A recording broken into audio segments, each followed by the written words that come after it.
El huésped de Drácula, de Bram Stoker. Al comenzar nuestro paseo, el sol brillaba con intensidad sobre Múnich y el aire estaba rebosante de la alegría propia del inicio del verano. En el preciso instante en el que íbamos a partir, Herr Delbrück, el maître del hotel de Quatre Seasons, donde estaba hospedado, llegó hasta el carruaje sin preocuparse por ponerse el sombrero y después de desearme un agradable paseo, sin quitar su mano de la manija de la puerta del carruaje, le indicó al cochero: recuerde estar de vuelta antes de la puesta del sol.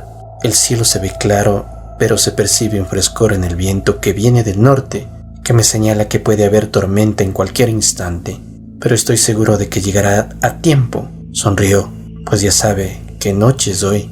Johann le respondió con un enérgico «claro que sí», y sosteniendo con la mano su sombrero se apuró a partir. Cuando salimos de la ciudad le indiqué que se detuviera y le pregunté: «Johann, ¿puede decirme qué noche es hoy?». Me contestó lacónicamente al tiempo que se persignaba: «Walpurgis». Entonces sacó su reloj, un grande y anticuado instrumento alemán de plata, inmenso como un tubérculo, y lo observó con las cejas juntas y un impaciente y casi imperceptible encogimiento de hombros. Pude darme cuenta de que aquella era su respetuosa manera de protestar contra el retraso innecesario y me volví a apoyar en el asiento, haciéndole señas de que siguiera. Retomó de nuevo la marcha como si quisiera recobrar el tiempo perdido. Eventualmente los caballos parecían levantar sus cabezas y oler suspicazmente el aire, y en esos momentos yo miraba alrededor con cierta alarma. El camino era totalmente insustancial, pues estábamos cruzando una especie de alta meseta barrida por el viento. Mientras avanzábamos, vi un camino que lucía muy poco transitado y que aparentemente penetraba un pequeño y serpenteante valle. Lucía tan apetecible que, aún a riesgo de ofenderlo, le indiqué a Johann que detuviera el coche, y cuando lo hizo le señalé que me gustaría que bajara por esa vía. Alegó todo tipo de pretextos, y mientras hablaba se persignaba con frecuencia. En cierto modo, esto estimuló mi curiosidad, así que le hice algunas preguntas. Me respondía evasivamente sin dejar de ver su reloj una y otra vez, a modo de protesta, hasta que finalmente le dije: «Está bien, Johann, yo quiero bajar por ese camino. Si no lo desea, no le pediré que me acompañe, pero dígame por qué no quiere hacerlo. Es lo único que le pido». Para responder pareció hundirse en el asiento del carruaje por lo rápido que llegó al suelo. Entonces alargó sus manos hacia mí en señal de súplica y me rogó que no lo hiciera. Mezclaba el inglés y el alemán de manera suficiente como para que yo pudiera entender el curso de sus palabras. Parecía que siempre estaba a punto de decirme algo, y era evidente que la sola idea lo aterrorizaba, pero cada vez se retractaba, y mientras se persignaba decía: «Walpurgis». Traté de razonar con él, pero no era fácil argumentar con un hombre cuyo idioma desconocía. Es cierto que él tenía todas las ventajas, pues aunque empezaba hablando en inglés, algo torpe y entrecortado, siempre se emocionaba y terminaba por regresar a su idioma natal, y cada vez que lo hacía, observaba su reloj. De pronto los caballos comenzaron a inquietarse y a olisquear el aire. Cuando los vio, así se puso pálido y muy asustado, viendo a su alrededor. Saltó repentinamente hacia adelante, los tomó por las riendas y los hizo adelantar unos 10 metros. Yo fui detrás de él y le pregunté por qué hacía eso. Como respuesta se persignó, me mostró el lugar que había dejado, y con su látigo señaló hacia el otro camino mostrándome una cruz y diciendo primero en alemán y después en inglés: «Enterrados. Allí estar enterrados los que matarse ellos mismos». Entonces vino a mi memoria la antigua costumbre de enterrar a los suicidas en los cruces de los caminos. «Ah, un suicida, ya veo. Interesante». Pero ciertamente no lograba entender por qué los caballos se encontraban asustados. Mientras hablábamos, oímos un sonido que era una mezcla entre el aullido de un lobo y el ladrido de un perro. Se escuchaba lejano, pero los caballos se encontraban muy inquietos y Johann le tomó mucho tiempo tranquilizarlos. Estaba muy pálido cuando dijo: «Parece un lobo, pero ahora no hay lobos aquí». «¿No?», pregunté de modo inquisitivo. «¿Ha pasado mucho tiempo desde que los lobos se acercaron a la ciudad?». Mucho», respondió. «En primavera y verano, pero con la nieve los lobos están muy lejos». Mientras acariciaba los caballos y trataba de serenarlos, oscuras nubes se veían pasar rápidas por el cielo. El sol se ocultó y un golpe de aire frío sopló sobre nosotros. Sin embargo, tan solo fue un soplo, y más parecía una advertencia que una realidad. ya que el sol volvió a salir brillante. Johan observó hacia el horizonte haciendo visera con su mano y dijo: la tormenta de nieve viene dentro de muy poco. Luego vio nuevamente su reloj y, manteniendo con firmeza las riendas, ya que los caballos seguían manoteando inquietos y sacudiendo sus cabezas, subió al asiento del coche como si hubiera llegado el momento de seguir nuestro viaje. Me sentía un tanto caprichoso, por lo que no subí de inmediato al carruaje. Hábleme del lugar al que conduce este camino, mencioné señalando hacia abajo. Se persignó nuevamente y pronunció una plegaria antes de responderme. Es un lugar maldito. ¿Qué es lo que es maldito?, insistí. El pueblo. ¿Entonces hay un pueblo allí? No. Nadie vive allí hace cientos de años. La curiosidad me devoraba. Pero usted mencionó que había un pueblo. Había. ¿Y qué hay ahora? En respuesta comenzó a desgranar una extensa historia en alemán y en inglés, tan enredados que casi no podía entender lo que decía, pero a grandes rasgos logré captar que hacía muchos cientos de años allí habían muerto personas que habían sido enterradas. Luego se habían escuchado ruidos bajo la tierra, y cuando las fosas fueron abiertas se encontraron a los hombres y mujeres con la apariencia de personas vivas y las bocas rojas de sangre, y por eso tratando de salvar sus vidas, ¡ay!, y sus almas. Aquí se persignó otra vez. Los que quedaron se fueron a otros lugares donde las personas vivas vivían y los muertos estaban muertos, y no de otra manera. Era evidente que tenía miedo de mencionar las últimas palabras mientras avanzaba en su narración. Se iba alterando más y más. Parecía que su imaginación se había trastornado y terminó con una verdadera crisis de terror.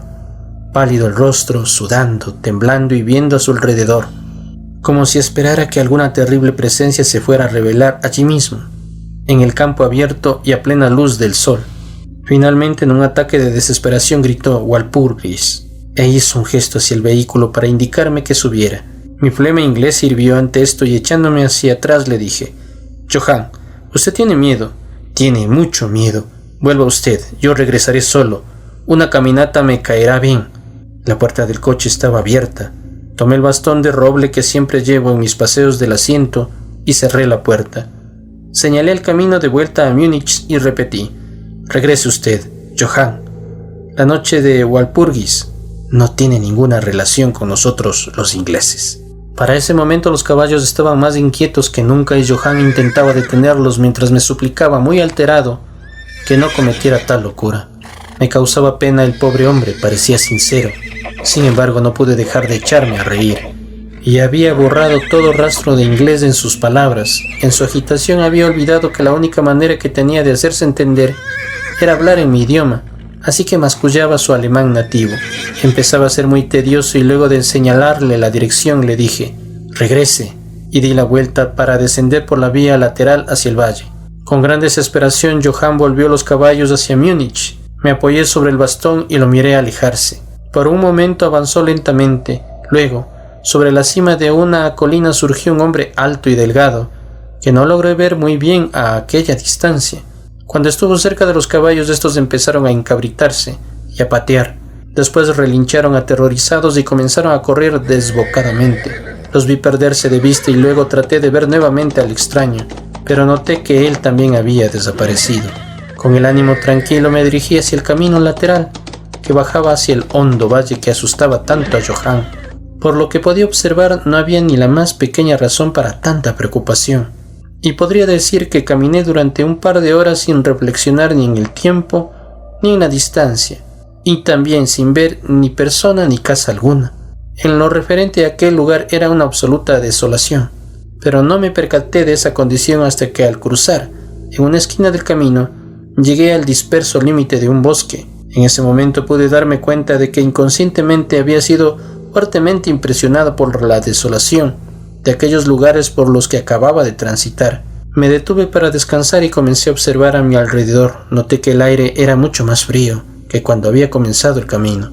Parecía rodearme un silbido susurrante, en el que de vez en cuando se podía escuchar muy en lo alto algo similar a un rugido apagado.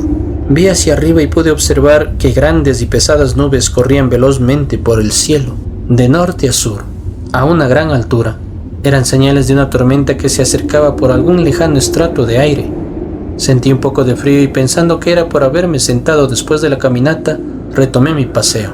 El terreno que atravesaba ahora era mucho más vistoso. No había ningún lugar particular digno de mención, pero en todo ese espacio se notaba cierto atractivo y belleza. No pensé más en el tiempo y solo cuando empezó a notarse el ocultamiento del sol fue que comencé a inquietarme sobre cómo encontrar el camino de vuelta. Había desaparecido la luminosidad del día, el aire estaba frío y el vuelo de las nubes en el cielo era mucho más evidente. Se movían acompañadas por una especie de rumor ululante y alejado, en el que por momentos parecía escucharse el misterioso aullido que el cochero había dicho que era el de un lobo. Por un momento dudé, pero me había prometido a mí mismo ver el pueblo abandonado, así que continué hasta que llegué a una amplia extensión de terreno plano, cercado por las colinas circundantes. Sus laderas estaban llenas de árboles que bajaban hasta la llanura, formando grupos en las delicadas pendientes de depresiones visibles aquí y allá. Con la vista seguí el zigzaguear del camino y observé que dibujaba una curva cerca de uno de los grupos de árboles más poblados y que luego se perdía en él.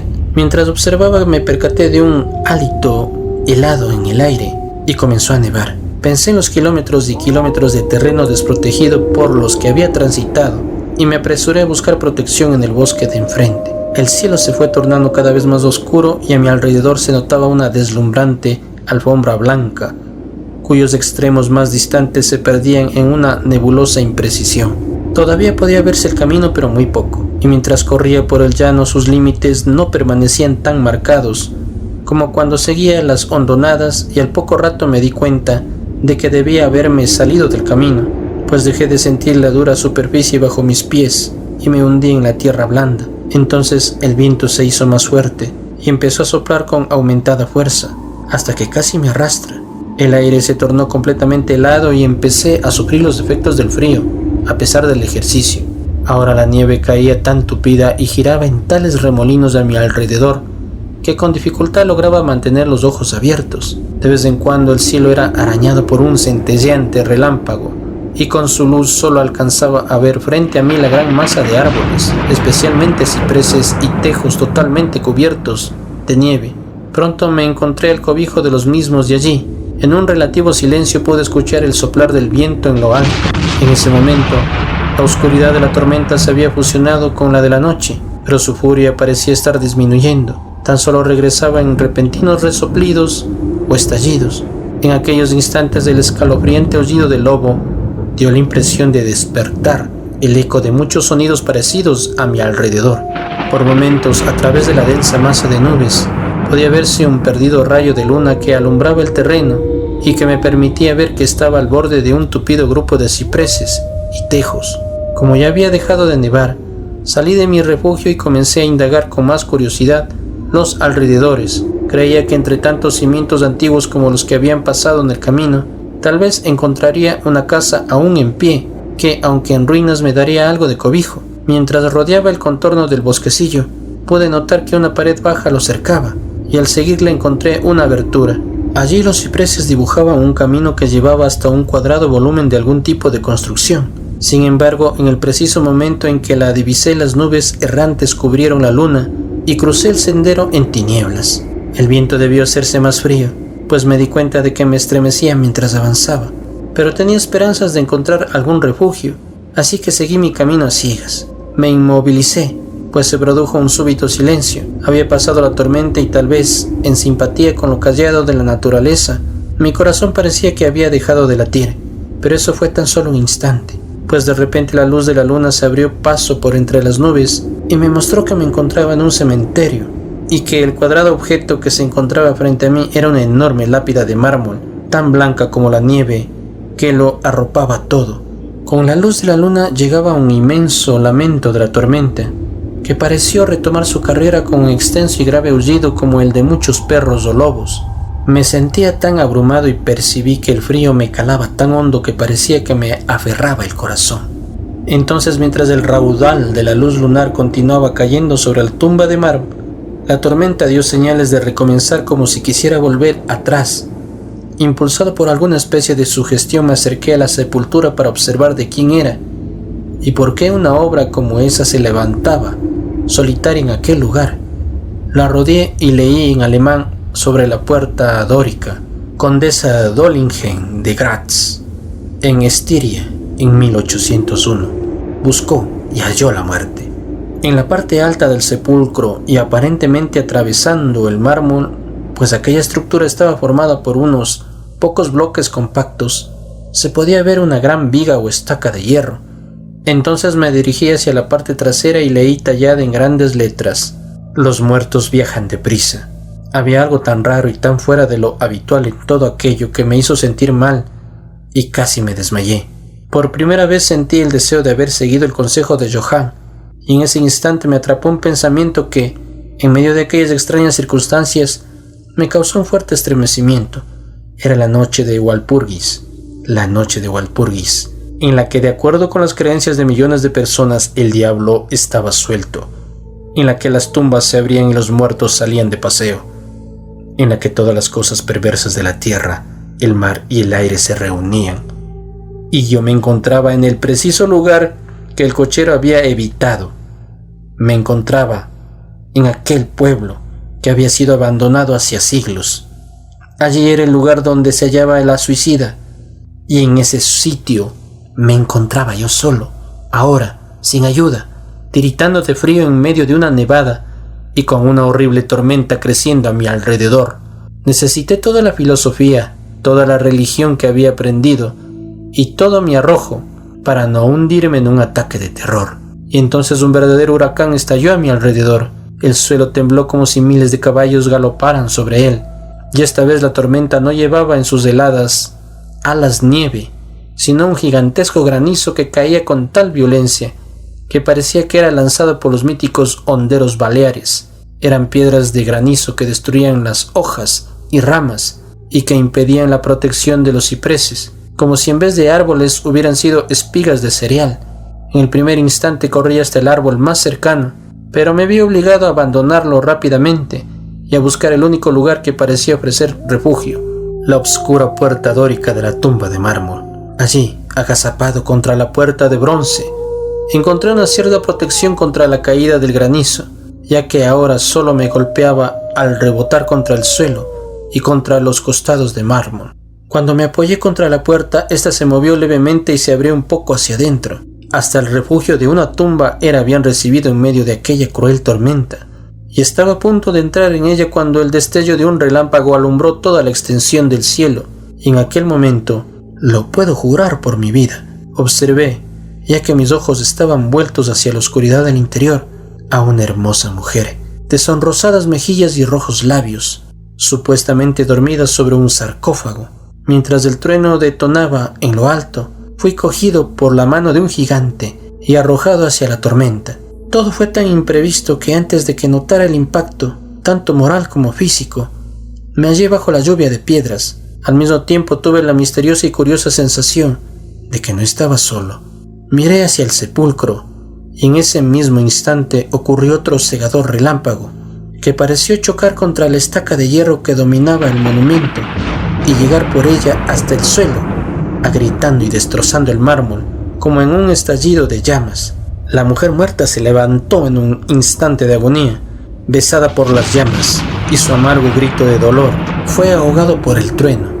La última cosa que escuché fue esa terrible mezcla de sonidos, pues de nuevo fui atrapado por la gigantesca mano y arrastrado, mientras me golpeaba el granizo y el aire parecía temblar con el aullido de los lobos. Lo último que recuerdo fue una indefinida y blanca masa cambiante, como si las tumbas a mi alrededor hubieran dejado salir los amortajados fantasmas de sus difuntos, y estos me estuvieran rodeando en medio de la oscuridad de aquella tormenta de granizo. Poco a poco regresó a mí una especie de vago inicio de conciencia, después una sensación de aniquilador agotamiento. Durante un segundo no recordé nada, pero poco a poco regresaron mis sentidos. Los pies me dolían terriblemente y no podía moverlos, parecían estar dormidos. Sentía una sensación helada en mi nuca y a todo lo largo de mi espina dorsal, y tanto mis orejas como mis pies estaban muertos, y no obstante me abrumaban. Pero sobre mi pecho percibía una sensación de calor que, en contraste, resultaba placentera. Era como una pesadilla física, si es que se puede usar tal expresión, ya que un enorme peso sobre mi pecho no me dejaba respirar normalmente. Ese lapso de semiletargo pareció prolongarse un largo rato, y mientras pasaba, debí quedarme dormido o delirar. Después sentí una sensación de desagrado como en los primeros instantes, de un mareo y un urgente deseo de liberarme de algo, aunque no sabía qué era. Me rodeaba un monstruoso silencio, como si todo el planeta estuviera dormido o muerto, y solo era roto por el dócil jadeo de algún animal cercano. Sentí una cálida lamida en mi cuello y entonces cobré conciencia de la espantosa verdad que me heló hasta los huesos e hizo que se detuviera el correr de la sangre en mis venas. Un animal estaba recostado sobre mi cuerpo y ahora lamía mi garganta. No me atreví a moverme ya que un instinto de prudencia me hacía continuar inmóvil, pero la bestia pareció notar que algún cambio se había producido en mí, pues alzó su cabeza. Por entre mis pestañas pude ver sobre mí los dos enormes y llameantes ojos de un descomunal lobo. Sus afilados caninos brillaban en su roja boca abierta y pude sentir su áspera respiración sobre mi boca. Durante otro lapso de tiempo volví a olvidar todo. Luego oí un gruñido continuado por un aullido, y luego por otro y otro. Después escuché un ¡ey! ¡ey!, como de muchas voces llamando al unísono, aparentemente muy a lo lejos. Cautelosamente levanté la cabeza y vi en la dirección de la que llegaba el sonido, pero el cementerio impedía mi visión. El lobo continuaba aullando de una inusual manera y un resplandor rojizo comenzó a avanzar por entre los cipreses, como siguiendo aquel sonido. Cuando las voces estaban cerca, el lobo aulló más intensa y más rápidamente. Yo temía hacer cualquier movimiento, cualquier sonido. El brillo rojo se aproximó más sobre la alfombra blanca que se ensanchaba en la oscuridad que me rodeaba, y de repente, de atrás de los árboles, apareció al trote una patrulla de jinetes portando antorchas. El lobo se retiró de encima de mí y escapó por el cementerio. Pude ver cómo uno de aquellos jinetes, soldados, según parecía por sus gorras y sus largas capas militares, levantaba su arma y apuntaba. Un compañero golpeó su brazo hacia arriba y oí cómo la bala pasaba sobre mi cabeza. Era evidente que me había confundido con el lobo. Otro vio al animal mientras se alejaba y se escuchó otro disparo. Después, galopando, la patrulla se movió, algunos hacia mí y otros detrás del lobo, mientras éste desaparecía por entre los nevados cipreses. Mientras se acercaban traté de moverme, pero no lo logré. Aunque lograba ver y escuchar todo lo que ocurría a mi alrededor, 2 o 3 de aquellos jinetes bajaron de sus monturas y se arrodillaron a mi lado. Uno de ellos levantó mi cabeza y puso su mano sobre mi corazón. «Buenas noticias, compañeros», gritó. Su corazón aún late. Entonces derramaron algo de brandy entre mis labios. Este me dio fuerza y fui capaz de abrir los ojos del todo y ver a mi alrededor. Entre los árboles se movían luces y sombras, y escuché cómo los hombres se llamaban unos a otros. Se reunieron pronunciando asustadas exclamaciones, y las luces brillaron cuando los otros entraron en el cementerio, amontonados como posesos. Cuando los primeros llegaron hasta donde estábamos nosotros, los que me rodeaban preguntaron con ansiedad: ¿lo encontraron? La apresurada respuesta fue: no, vámonos de aquí, pronto, este no es el lugar para quedarse y menos esta noche. ¿Qué era?, preguntaron distintas voces. La respuesta fue variada y poco definida, como si todos los hombres sintieran en común un impulso por hablar, y no obstante, se vieran contenidos por algún temor compartido que les impidiera expresar sus pensamientos. Era una cosa, balbuceó uno cuyo ánimo evidentemente se había hundido. Era un lobo, mas no era un lobo, dijo otro temblando. No vale la pena tratar de matarlo sin tener una bala bendecida, señaló un tercero con la voz más tranquila. Nos está bien ganado por salir esta noche. Por supuesto que nos hemos ganado los 1000 marcos, replicó un cuarto hombre. En el mármol derrumbado había sangre, dijo otro luego de una pausa, y por supuesto el rayo no la puso ahí. En cuanto a él, ¿está a salvo? Vean su garganta. Vean, compañeros, el lobo estaba echado sobre él, dándole calor. El oficial revisó mi garganta y contestó: él está bien, la piel no ha sido perforada. ¿Y qué podrá significar todo esto? Nunca lo habríamos encontrado de no haber sido por los aullidos del lobo. ¿Qué es lo que sucedió con ese lobo?, preguntó el hombre que sostenía mi cabeza, que parecía ser el menos asustado del grupo, pues sus manos estaban firmes, sin temblar. En su manga se veían los distintivos de suboficial. Volvió a su cueva, respondió el hombre, cuyo afinado rostro estaba pálido y que temblaba claramente aterrorizado mientras veía a su alrededor. Aquí hay muchas tumbas en las que pudo haberse escondido. Vámonos, amigos, vámonos rápido. Dejemos este lugar maldito. El oficial me levantó hasta sentarme y lanzó una voz de mando. Luego, entre varios hombres, me montaron sobre un caballo. Saltó a la silla detrás de mí, me sostuvo con los brazos y dio la orden de avanzar. Dando la espalda a los cipreses, avanzamos en formación apresuradamente. Mi lengua seguía negada a cumplir con su trabajo y me vi obligado a mantenerme en silencio. Debí quedarme dormido, pues lo próximo que recuerdo es estar parado, sostenido por un soldado de lado y lado. Ya casi amanecía y hacia el norte se observaba una franja rojiza de luz solar, como un camino de sangre sobre la nieve. El oficial estaba dando órdenes a sus hombres de no contar nada de lo que habían visto, salvo que habían hallado a un extranjero, un hombre inglés, protegido por un gran perro. ¡Un gran perro! «Eso no era gran perro», exclamó el hombre que había mostrado tanto miedo.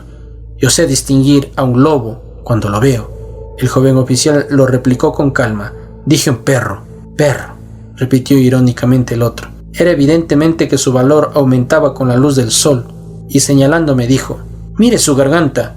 Señor, ¿eso es obra de un perro?». Instintivamente levanté una mano hacia mi cuello y al tocármelo grité de dolor. Los hombres se agruparon para mirar y algunos bajaron de sus sillas. De nuevo se escuchó la calmada voz del joven oficial. «Un perro, he dicho. Si narramos alguna otra cosa, se burlarán de nosotros». Entonces monté tras uno de los soldados y entramos en los alrededores de Múnich. Allí encontramos un carruaje al que me subieron y que me trasladó al Quatre Seasons. El oficial me acompañó en el coche, mientras un soldado nos escoltaba llevando su caballo, mientras los demás volvían al cuartel. Cuando llegamos, Hell Delbruck bajó tan velozmente las escaleras para llegar a mi encuentro que se hizo indudable que había estado mirando desde la ventana. Me sujetó con ambas manos y me llevó amablemente hacia el interior. El oficial hizo un saludo y se dio la vuelta para retirarse, pero al darme cuenta insistí en que viniera conmigo a mi habitación. Mientras bebíamos un vaso de vino, le di efusivamente las gracias a él y a sus compañeros por haberme salvado. Él se limitó a expresar que se sentía muy satisfecho y que Herr Delbruck ya había realizado los pasos necesarios para retribuir al grupo de rescate. Frente a esta vaga respuesta del maître de hotel sonrió, mientras el oficial se disculpaba señalando que tenía que retirarse a cumplir con sus obligaciones. «¿Pero Herr Delbruck?», pregunté. «¿Cómo y por qué fueron a buscarme los soldados?». Se encogió de hombros, como restando importancia a lo que había hecho, y contestó: «Tuve la suerte de que el comandante del destacamento en el que serví me dejara pedir voluntarios». «Pero, ¿cómo supo que estaba perdido?», insistí. El cochero volvió con los restos de su carruaje, que terminó destrozado cuando los caballos se desbocaron. «¿Y por eso envió a un grupo de soldados a buscarme?». «Oh, no», me respondió. «Pero antes de que llegara el cochero recibí este telegrama del boyardo, de quien usted es huésped». Entonces sacó de su bolsillo un telegrama que me entregó y pude leer: «Bistritz, tenga cuidado con mi invitado. Su seguridad me es preciosa. Si algo le sucediera o lo echasen a faltar, no ahorre recursos para encontrarlo y garantizar su seguridad. Él es inglés y por consiguiente aventurero. Frecuentemente hay peligros con la nieve, los lobos y la noche.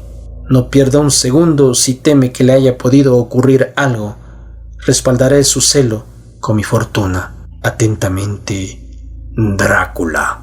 Mientras sostenía aquel telegrama en la mano, la habitación pareció dar vueltas a mi alrededor, y si el gentil maître de hotel no me hubiera dado apoyo, creo que me hubiera caído. Había algo tan raro en todo aquello, algo tan fuera de lo común y tan difícil de imaginar, que me pareció ser de algún modo el juguete de fabulosas fuerzas, y esa sola idea me inmovilizó. La verdad es que me hallaba bajo algún tipo de secreta protección. Desde un lejano país había llegado, justo a tiempo, un telegrama que me había arrancado del riesgo de la congelación y de las mandíbulas de aquel lobo. Historias de Ultratumba.